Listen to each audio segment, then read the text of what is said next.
আজকেও আমি এমন এক দুর্গাপূজার কথা বলবো যা প্রায় 300-350 বছর ধরে একই নিয়মে এবং নির্দিষ্ট রীতি মেনে চলে আসছে। এটি হলো দক্ষিণ দিনাজপুর জেলার তপন থানার মনোহলি গ্রামে। ইংরেজ আমলেই বেশিরভাগ রাজপরিবারগুলি ভেঙে গেলেও বহু জমিদার পরিবার কিন্তু ছিলই। এদের অনেকেই ইংরেজদের পক্ষে, আবার অনেকেই ইংরেজদের বিপক্ষে এবং স্বদেশীদের পক্ষে ছিল। স্বদেশীদের পক্ষে ছিলেন এমন একটি জমিদার পরিবার, মনোহলি জমিদার পরিবার।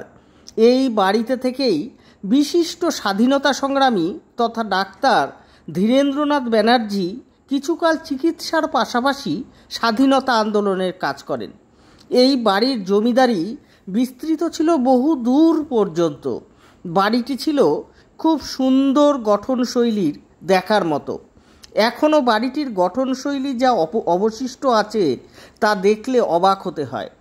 কাটোয়ার সিন্নি গ্রাম থেকে আসা তারাচাঁদ বন্দ্যোপাধ্যায় এই জমিদারির পত্তন করেছিলেন পলাশির যুদ্ধের পরে, এবং তিনি তপনের মনোহলি গ্রামে তৈরি করেন দুর্গা মন্দির এবং সেখানে দুর্গাপূজার সূচনা করেন।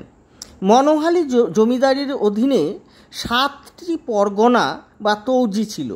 24 শতক জায়গার ওপর সুন্দর কারুকার্য সমন্বিত মনোহলি জমিদার ভবন বা বাড়িটি একটি পুরাতাত্ত্বিক সম্পদ।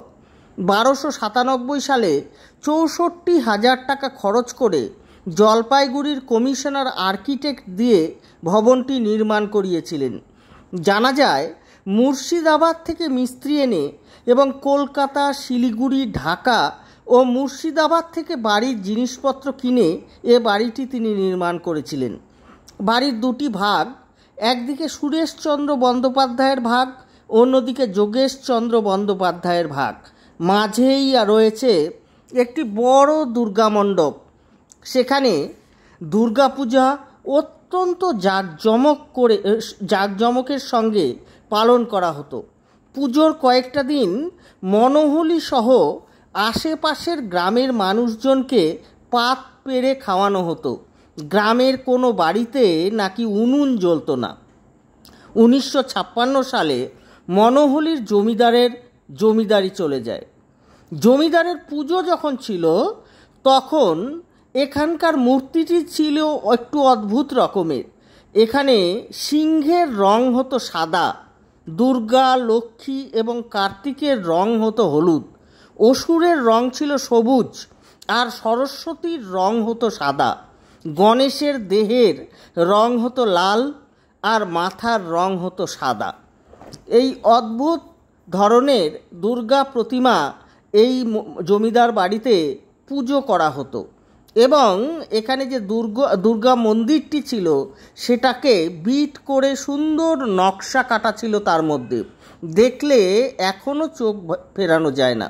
প্রত্যেক বাড়ির উপরে ও নিচে অনেকগুলো করে ঘর আছে, সঙ্গে আছে বৈঠকখানা ঘর।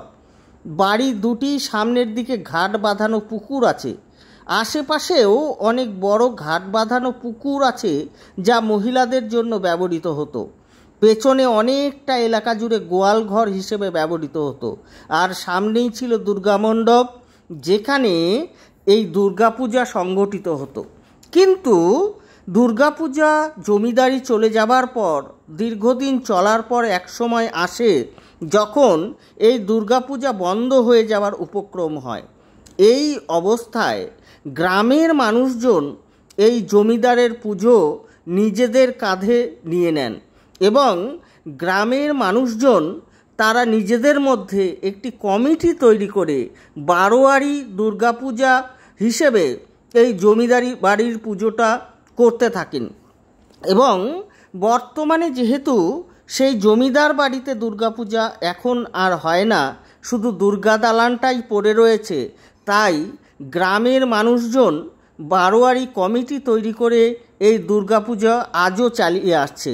গ্রামের পুজো অত্যন্ত নিয়ম নিষ্ঠা সহকারে এবং আচার বিধি মেনে করা হয়।